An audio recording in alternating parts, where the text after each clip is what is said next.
Good evening, everyone. This is Joe Henches with Beyond the Chart, and this is technical analysis of the stock market today. Today is Wednesday, July 9th, 2014. We're going to go ahead and take a look at the market as we typically do with the indices, some indicators. We're going to look at to see how Brazil, Russia, India, and China are doing. And then we're going to look at 6 Chinese stocks.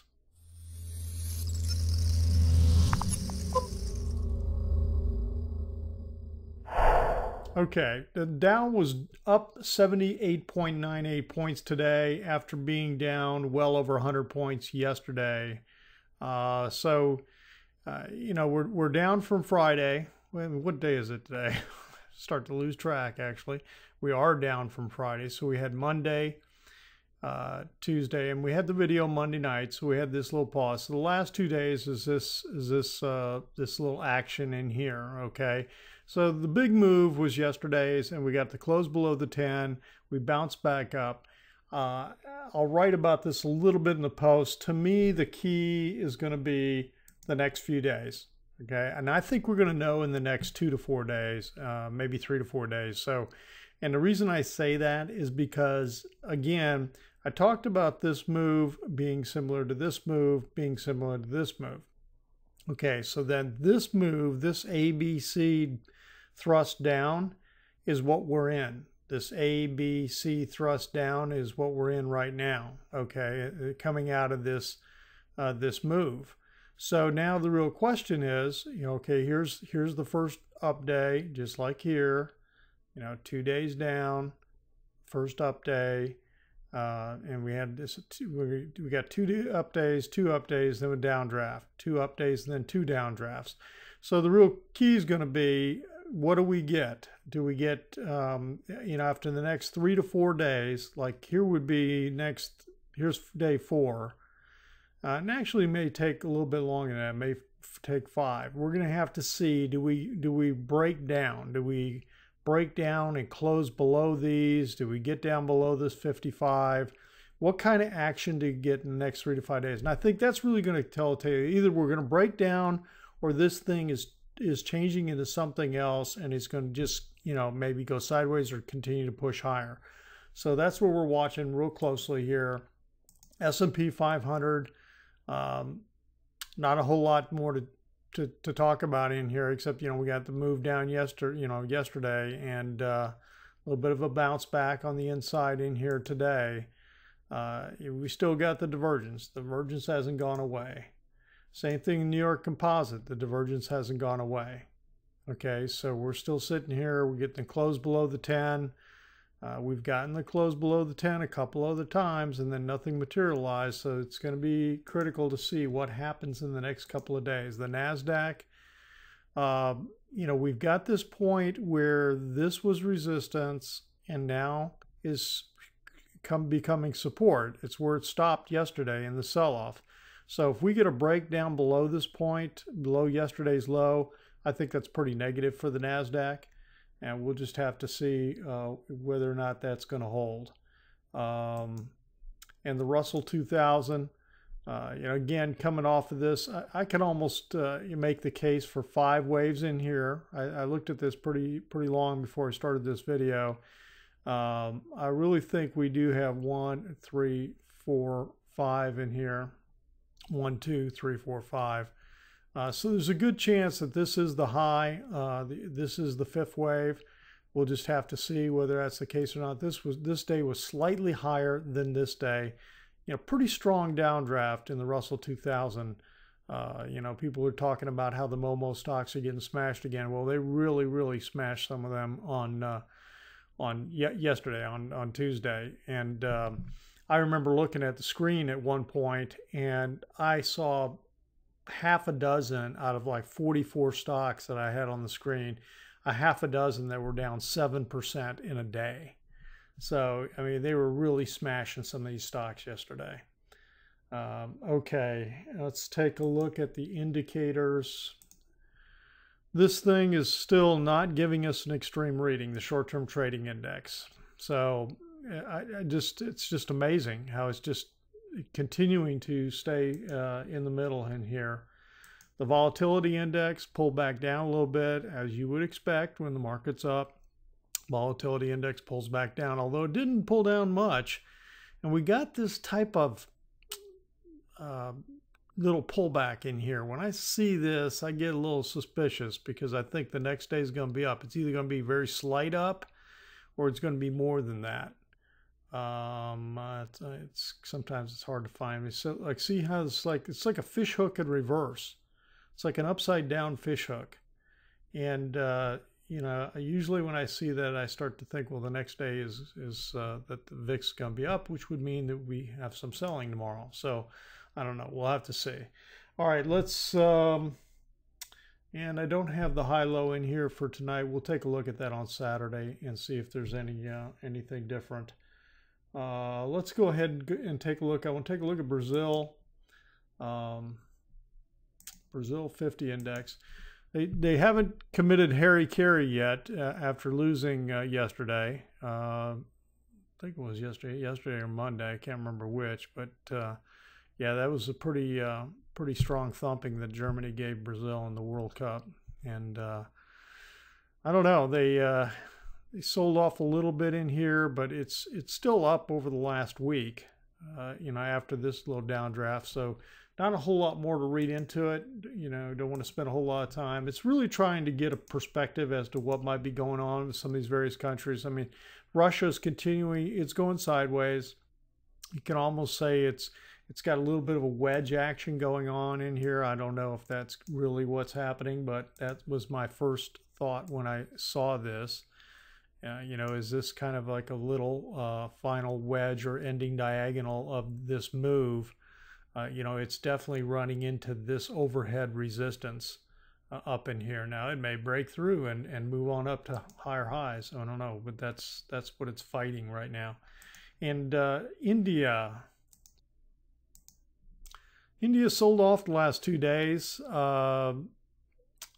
Not sure what that means. I mean, I'm still not taking out this scenario.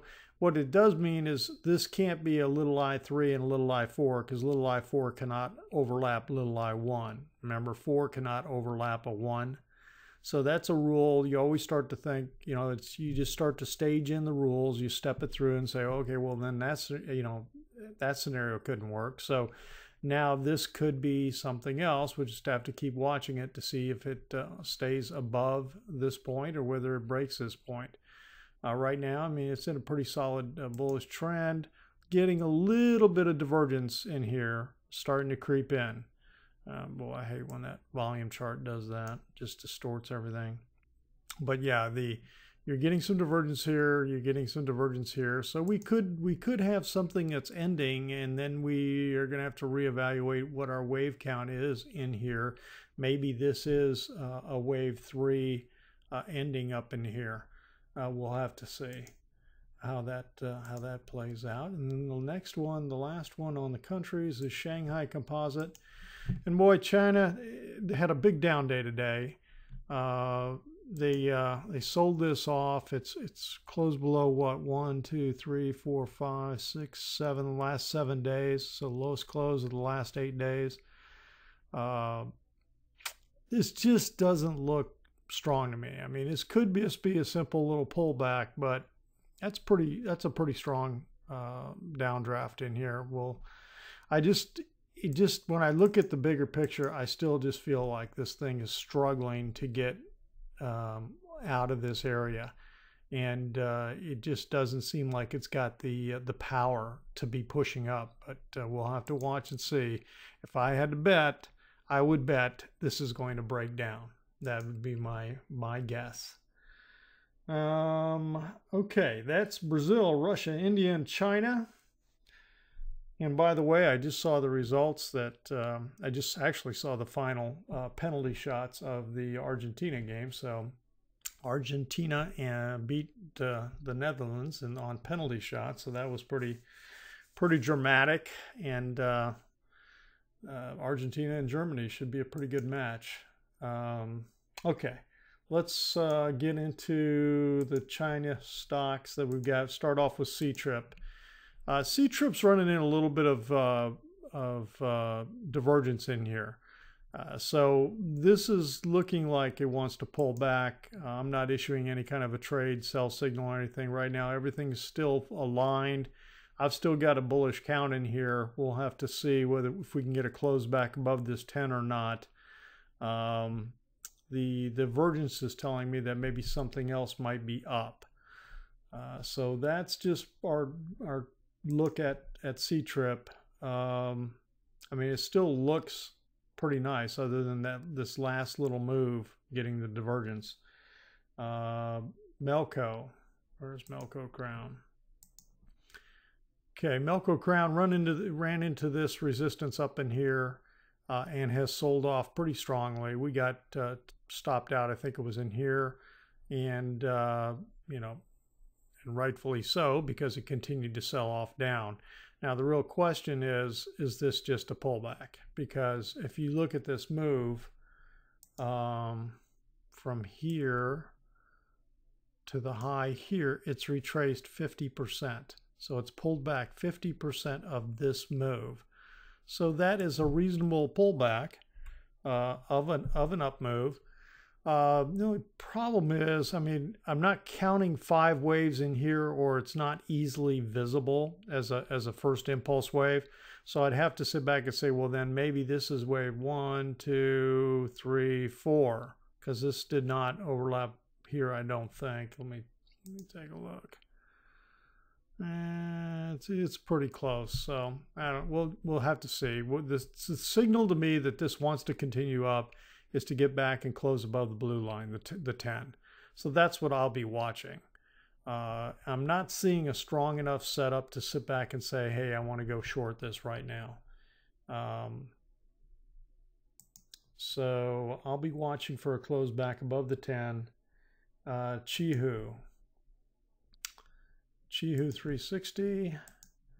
Now QIHU, on the other hand, has broken back down through this trend line. There was much stronger of a kind of a B, C type move in here that you just kind of wonder if this is a second leg that's starting down.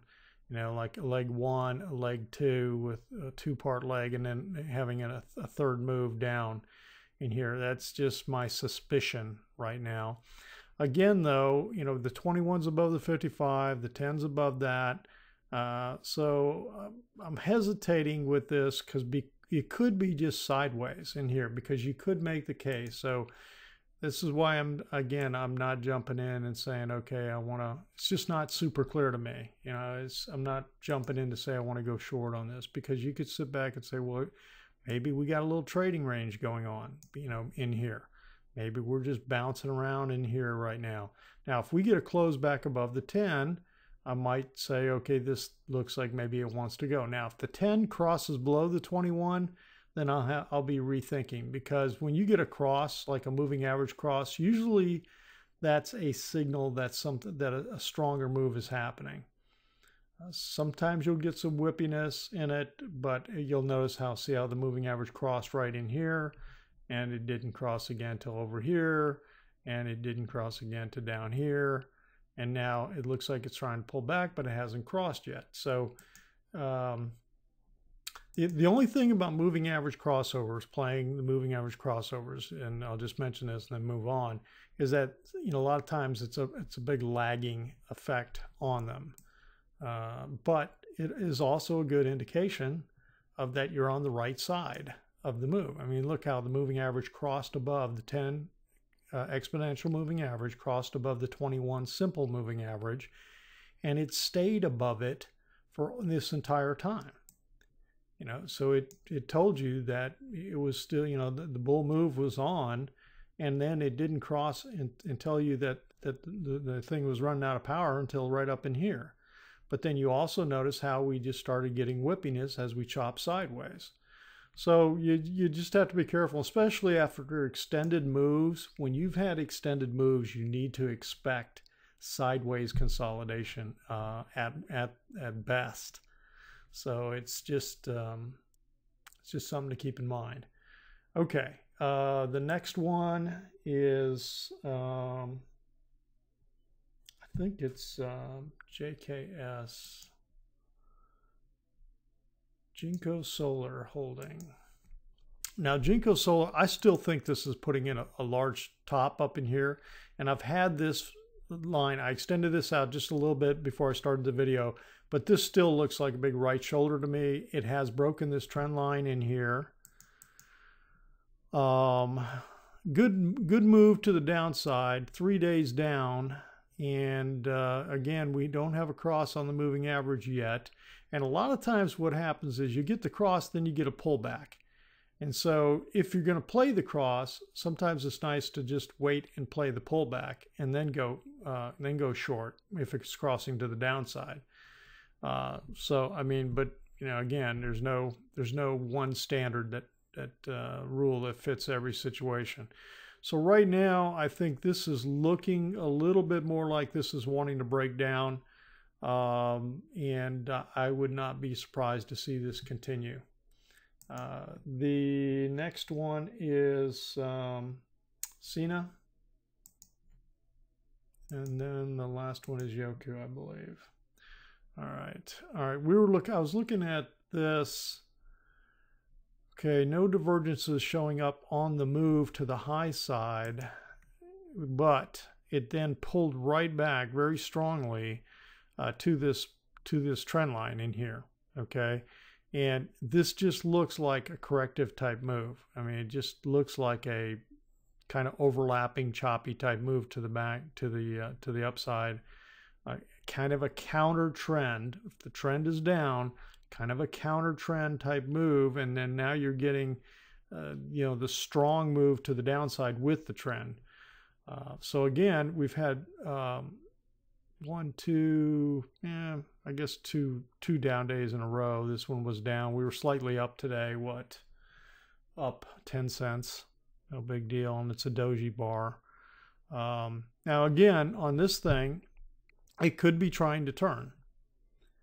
So if this one would be one to watch. I'll be watching this and CTRP. See if we get a close back above the 10, then this is going to get on my alert again for the high side. And the last one is YOKU. And there it is. Okay, and the same thing with YOKU. You know, it's very strong pullback, but this one is again a little bit more like QIHU. I think it was QIHU that we had the break of the trend line. Okay, so this is a little more negative than SINA. And again, I'll be watching, you know, what does the action do in relation to the 10, or does the 10 break below the 21 again, you know, like we did here. Now see, here's a great with the counter move. See this A, B, C counter move? You got the trend line to break above the 21, but the 21 had broken below the 55. Okay, so the intermediate had gone negative, but the short term went positive on this pullback. But then it comes down, breaks this trend line. Now the moving average here crosses. You get a pullback to the 10, and then it continues its downdraft, in a jagged move, but it continues this downdraft to the downside. This looks like a similar type setup to this with YOKU. So we'll have to watch to see if that's what develops with another leg to the downside. So that's my best reading on YOKU. Okay, that's it for tonight. Gone a little bit longer than I intended to go. Also, I have the trade ideas page for June. The summary for June is up. This is, if you go to that page, you're able to click on the link. It pulls up a Google Doc that has a summary for the month of June, has all the trades that I had in the current trade ideas page. All I do is copy them right over exactly how I had them in the trade ideas page. And then I summarize them in a table, all the trades, okay, that we had in here, and in chronological order. And you're seeing, you know, again, I'm not writing options, I'm buying options. So these are either, you know, I'm buying to open and selling to close. Okay, so I bought to open, like on this case with Diamond Offshore, 12 July 50 puts at $2.37 or $237. Total funds used was $2,844. I then exited 6 on June 4th at $340 exited another 6 at 365. Those were the total funds that came out. Then the net profit was here. Here's the profit percentage, and this is how many trading days I was in the trade. So that's what I'm doing as I go through here and we talk about it. And then I give you a summary down here that we had 14 trades, 64, had 9 winners out of 14, 5 losses. The average profit on both sides, how many days I was in each one, and then what did the account value end at the end of the month. Now, we started this process at the beginning of March, okay, with a $15,000 fund in here, okay, to use. And so now this is the results, and this is where we're at after 4 months. So you can see over 52 trade ideas, 62% have been winners. Now, I would like to get that a little bit higher, and I would like to start, you know, we've had some hits in here that I don't like. But anyway, this is all a part of a learning process. Don't hesitate to take a look at these, see what's going on, see what I'm doing. And you'll also notice that in these trades, I have none of these where I lost all the money, okay? You know, I don't want to be in situations where my loss, okay, maybe my 60%, I don't like that, 62, 64%, but I'm not losing 100% of what I put up in terms of the trade. Okay, you've got to stop yourself out. You got to know where you're wrong and where the situation is wrong, and you got to get out. All right, that's it for tonight. This has been Joe for Beyond the Chart. If you thought this video was helpful in any way, please share the video by clicking on one of the social icons down below. And remember, trading is more than bars on the chart. So until next time, stay focused, follow your plan, and trade without fear. Have a great day, everyone.